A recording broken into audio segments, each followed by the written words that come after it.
ဆလဘီကတော့ပြည်စမအကြိမ်မြောက်မြန်မာနိုင်ငံရဲ့စေဝါနဲ့ဆေးပစ္စည်းဆိုင်ရာကုန်စည်ပြပွဲအကျိုးမိတ်ဆက်ပွဲပြုလုပ်တဲ့သတင်းကြောင်းရဖြစ်ပါတယ်။ Mini Beat Exhibition and Advertising Service Company Limited ကဦးဆောင်ကျင်းပတဲ့ပြည်စမအကြိမ်မြောက်မြန်မာနိုင်ငံရဲ့စေဝါဆိုင်ရာကုန်စည်ပြပွဲမိတ်ဆက်ပွဲအခမ်းအနားကိုမေလ24ရက်ကရန်ကုန်မြို့ Rose Garden Hotel မှာပြုလုပ်သွားခဲ့တာဖြစ်ပါတယ်။ရမင်းအစလီကဆက်လက်တင်ဆက်ပေးမှာပါ။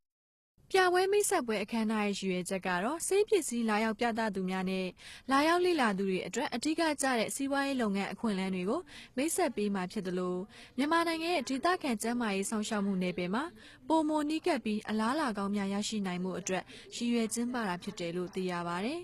။ဒီလိုမျိုးပြသထားတဲ့ဒီပစ္စည်းတွေဟာဆေးရုံဆေးခန်းပိုင်ရှင်တွေဆရာဝန်ဆရာမတွေအတွက်တင်မဟုတ်ပါဘူး။ဒါတွေကတော့ပြည်သူလူထုတရားလုံးနဲ့သက်ဆိုင်ပါတယ်။ဘာဖြစ်လို့လဲဆိုတော့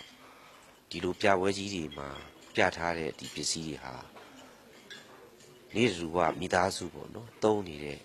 ဒီသွေးပေါင်ချိန်တိုင်းတာတွေကိုယ်ပူချိန်တိုင်းတာတွေစီဂျိုတိုင်းတာတွေတော့မတန်မစွမ်းဖြစ်နေတဲ့သူတွေအသုံးပြုတဲ့ပစ္စည်းတွေဒီပြပွဲကြီးမှာတွေ့ရှိနိုင်ပါတယ်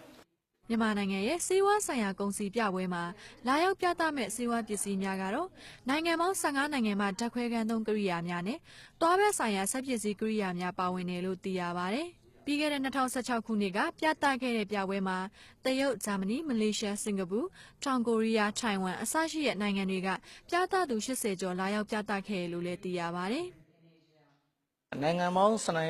င်ငံမှာကျွန်တော်တို့ဒီရှေ့တောင်အာရှနိုင်ငံတွေနဲ့မကပါဘူးယူရိုပကနိုင်ငံတော်တော်များများလည်းပါဝင်ပြီးတော့ပြသလိမ့်မယ်လို့လည်းကျွန်တော်သိရပါတယ်လောလောဆယ်အနေထားအနေနဲ့ဆိုရှင်ပြကန်းမှာကျွန်တော်တို့ပါဝင်ပြသဖို့ဆိုပြီးတော့ဒီအတည်ပြုထားပြီးသားဒီအဖွဲ့အစည်းအနေနဲ့အားလုံးဆိုကုမ္ပဏီပေါင်း40ပြကန်းပေါင်း40လက်ရှိရထားပြီးသားဖြစ်ပါပြီ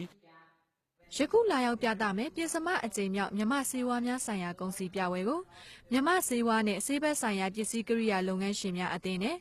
မြမပုဂ္ဂလိကဆေးရုံများအသင်းတို့ရဲ့ပံ့ပိုးမှုနဲ့အတူဇူလိုင်လ9ရက်နေ့မှ9ရက်နေ့အထိရန်ကုန်မြို့ Rose Garden Hotel မှာပြုလုပ်သွားမှာဖြစ်တယ်လို့သိရပါတယ်